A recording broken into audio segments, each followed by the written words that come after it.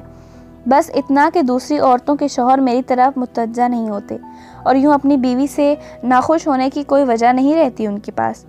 ایڑی میں ساری چکنائی جذب ہو چکی تھی۔ وہ اب بھی پہلے کی طرح کھردری تھی، مگر وہ جانتی تھی کہ یہ چکنائی ایک دم سے اثر نہیں کرتی۔ آہستہ آہستہ وہ کھردرے پن کو نرم کرے گی اور یوں پھٹی ہوئی جلد ویسی ہو جائے گی جیسا کہ اسے ہونا چاہیے۔ کیا آپ اب بھی مجھے غلط سمجھتی ہیں؟ ٹیشو سے ہاتھ پہنچتے ہوئے اس نے بہت اطمینان سے دیکھا وہ جو بالکل گم سم سی بیٹھی تھی۔ کچھ کہے بنا اٹھ کھڑی ہوئی۔ حیا نے دور تک سونیا کو جاتے دیکھا، پھر اپنی پھٹی ایڑیوں کو۔ آہستہ آہستہ یہ نرم پڑ جائیں گی۔ وہ جانتی تھی کہ کچھ چیزیں کافی وقت لیا کرتی ہیں۔ اس دن اس سے صرف اتنی غلطی ہوئی کہ وہ بغیر بتائے زارا سے ملنے چلی آئی تھی۔ آج آفس میں زیادہ کام نہیں تھا۔ ویسے بھی باقر صاحب کو وہ اپنی ٹاپ ہیرارچی کو از سر نو تشکیل دے کر نگران بنا چکی تھی، سو اس پہ کام کا بوجھ ذرا کم تھا۔ فراغت ملی تو سوچا زارا سے مل لے۔ 5 جولائی آ کر گزر بھی چکی تھی۔ اب اس کو اسی ہفتے واپس ترکی جا کر کلیئرنس کروانی تھی۔ انہی سوچوں میں غلطاں وہ اس کے گھر آئی۔ زارا اندر کمرے میں ہے، فارینہ وغیرہ آئی ہوئی ہیں، تم اندر چلی جاؤ۔ زارا کی ممی اسے دروازے پہ ہی مل گئیں۔ وہ کہیں جانے کے لیے نکل رہی تھی۔ خوش اخلاقی سے بتا کر وہ باہر نکل گئیں۔ وہ سر ہلا کر اندر آ گئی۔ زارا کا کمرہ کوریڈور کے آخری سرے پہ تھا۔ گھر میں خاموشی تھی۔ کمرے سے باتوں کی آوازیں آ رہی تھیں، فارینہ اور مشال کی آوازیں، ان کی کلاس فیلوز اور فرینڈز۔ وہ یقیناً اچھے وقت پہ آئی تھی، ان سے بھی مل لے گی۔ یہی سوچ کر وہ چند قدم آگے آئی، مگر اس سے پہلے کہ مانوسیت پیدا کرنے کے لیے کوئی آواز دیتی، ادھ کھلے دروازے سے آتی آوازوں نے اسے روک دیا۔ حیا کو مت بلانا پلیز، بیزاری سے بولتی وہ زارا تھی۔ وہ بے اختیار 2 قدم پیچھے ہٹتی، دیوار سے جا لگی، سانس بالکل روکے۔ وہ اب ان کی گفتگو سن رہی تھی۔ کیا یار، اکٹھے ہو جائیں گے تو مزہ آئے گا نا؟ فارینہ ذرا حیران ہوئی۔ تم مجھ سے ملی نہیں ہو نا ترکی سے واپسی پہ، اسی لیے کہہ رہی ہو، ورنہ وہ اتنی بور ہو گئی ہے کہ کوئی حد نہیں۔ تمہیں پتہ ہے اس نے برقع پہننا شروع کر دیا ہے، اینڈ آئی مین ریئل برقع۔ وہ ریئل پہ زور دے کر جیسے بے یقینی کا اظہار کر رہی تھی۔ برقع؟ ڈونٹ ٹیل می زارا۔ ہاں، میں نے اسے بولا تم ترکی سے آئی ہو یا عمرے سے؟ یہ جھوٹ تھا، زارا نے کبھی ایسے نہیں کہا تھا۔ وہ دم سادھے سنے گئی۔ میں اس کا وہ کالا طالبان والا برقع ود سٹینڈ نہیں کر سکتی، پلیز اسے کال مت کرنا، اسے دیکھ کر میرا دم گھٹتا ہے، پتہ نہیں اپنا کیا حال ہوتا ہوگا۔ خیر، حیا کو میں جتنا جانتی ہوں اس لحاظ سے اس نے برقع بھی ڈیزائنر لیا ہوگا، برانڈڈ برقع، شاید فیشن میں کر رہی ہو۔ اب مزید کھڑے ہونا خود کو ذلیل کرنا تھا۔ وہ بنا چاپ کیے واپس پلٹ گئی۔ باہر گیٹ کیپر کے قریب وہ رکی تھی۔ زارا کو بتا دینا کہ میں آئی تھی مگر جا رہی ہوں، وجہ پوچھیں تو کہنا انہیں معلوم ہے۔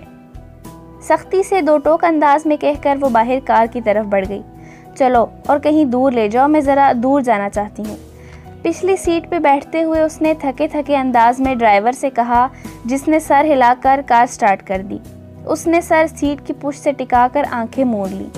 گردن کے پچھلے حصے اور کندھوں پہ عجیب دباؤ سا محسوس ہونے لگا تھا، جیسے اعصاب تھکان کا شکار ہو رہے ہوں۔ وہ انسان ہی تھی، اس کی قوت برداشت اور اعصاب کی مضبوطی کی بھی ایک حد تھی، اس سے زیادہ پریشر وہ نہیں لے سکتی تھی۔ ہر دروازے سے دھتکارے جانا، ہر جگہ سے ٹھکرائے جانا، ہر دوست کا چھوٹ جانا، کیا مشکلات کی کوئی حد تھی؟ صبر صبر صبر، انسان کتنا صبر کرے؟ ایک نقاب ہی تو کرنا شروع کیا تھا اس نے، ایک دم سے اتنوں چہروں سے نقاب کیوں اتر گئے تھے؟ ایک نقاب ہی تو کرنا شروع کیا تھا، اس کی وجہ سے ایک دم سے اتنے چہروں سے نقاب کیسے اتر گئے تھے؟ ڈرائیور بے مقصد سڑکوں پہ گاڑی چلاتا گیا۔ بہت دیر بعد جب اس کا سر درد سے پھٹنے لگا تو اس نے گھر چلنے کا کہا۔ ابا کمرے میں تھے، آج ٹیک لگا کر بیٹھے، اینک لگائے اخبار دیکھ رہے تھے۔ اس نے دروازے کی درز سے ان کو دیکھا۔ ایک تھکی تھکی سی مسکراہٹ اس کے لبوں پہ بکھر گئی، پھر وہ بنا انہیں تنگ کیے اپنے کمرے میں چلی آئی۔ زارا کی باتوں نے اتنا ڈسٹرب کیا تھا کہ وہ رات کا کھانا بھی نہیں کھا سکی۔ فاطمہ نے پوچھا۔ ان کا رویہ ذرا بہتر تھا، آخر ماں تھی، مگر اس نے بھوک نہ لگنے کا بہانہ کر دیا۔ پھر وہ اوپر چھت پہ چلی آئی۔ کین کا جھولا منڈیر سے لگا ویران پڑا تھا۔ وہ اس پہ آ بیٹھی تو دھیرے سے بہت سی یادیں سامنے دیوار سے لگے ابا کے گملوں کے اوپر سائے بن کر ناچنے لگی۔ آج چاند کی روشنی کافی تیز تھی، پودوں کے پتے چمک رہے تھے۔ اسے اس بانجی میں جھیل کنارے پہ چھائی چاندی کی تہ یاد آئی، اور چاندی کے مجسمے، اور اسی جگہ بیٹھا وہ شخص جو خاموشی سے اس کی کہانی سنے گیا تھا مگر اپنی نہیں سنائی تھی۔ واپس جا کر فون بھی نہیں کیا، وہ تھا ہی ایسا، پھر بھی وہ اس سے امید وابستہ کر لیتی تھی۔ پاگل تھی وہ۔ بہت دیر وہ جھولے پہ بیٹھی ابا کے گملوں کو دیکھتی رہی۔ وہ پہلے سے زیادہ مرجھا گئے تھے۔ ابا بیمار پڑے تو ملازموں نے بھی ان کا خیال رکھنا چھوڑ دیا تھا۔ وہ منڈیر کے سامنے والی دیوار کے ساتھ رکھے تھے۔ ان کے اور منڈیر کے درمیان قریباً 4 گز چوڑا صحن تھا۔ وہ چھت کا پچھلا حصہ تھا، ٹیرس دوسری طرف تھا۔ وہ اب ٹیرس پہ نہیں بیٹھتی تھی کہ وہاں بے پردگی ہوتی تھی، سامنے گھروں میں نظر آتا تھا۔ اللہ اللہ، پھر پردہ۔ اس نے بد دلی سے سر جھٹکا۔ نہیں، وہ اپنے پردے سے تنگ نہیں پڑ رہی، مگر پھر وہ بیزاری کیوں محسوس کر رہی ہے؟ اپنی سوچوں سے اکتا کر وہ یکدم کھڑی ہوئی اور اندر جانے کے لیے دروازے کی طرف بڑھی، مگر پھر رک گئی۔ گملوں اور منڈیر کے درمیان کچھ تھا، کچھ چمکا تھا۔ وہ ذرا چوکنی ہو کر پیچھے ہوئی۔ کوئی ہے؟ وہاں ہر طرف سناٹا تھا، خاموشی، اندھیرا، کچھ بھی نہیں تھا۔ پھر شاید اس کا وہم ہو۔ اس نے سر جھٹک کر پھر سے قدم اندر کی جانب بڑھانے چاہے، مگر لمحے بھر کو پھر سے کچھ چمکا۔ کون ہے؟ وہ بالکل ساکن کھڑی پلکیں سکیڑے اس جگہ کو دیکھے گئی۔ اسے ڈر نہیں لگ رہا ہے، وہ بالکل بھی خوفزدہ نہیں ہے۔ اس نے خود کو بتانے کی کوشش کی، مگر فطری خوف نے اسے چھوا تھا۔ پھر بھی کچھ سوچ کر وہ آگے بڑھی۔ گملوں کی قطار کے ساتھ چلتی وہ آخری گملے تک پہنچی، جس میں لگا منی پلانٹ ڈنڈی کی مدد سے قریباً 6 فٹ اونچا کھڑا تھا۔ وہاں کچھ بھی نہیں تھا، مگر کچھ تھا۔ کسی احساس کے تحت وہ ذرا سی آگے ہوئی، پھر ایک دم رک گئی۔ خدایا! وہ جیسے کرنٹ کھا کر 2 قدم پیچھے ہٹی اور پھر بے یقینی سے پھٹی نگاہوں سے گردن اونچی کر کے دیکھا۔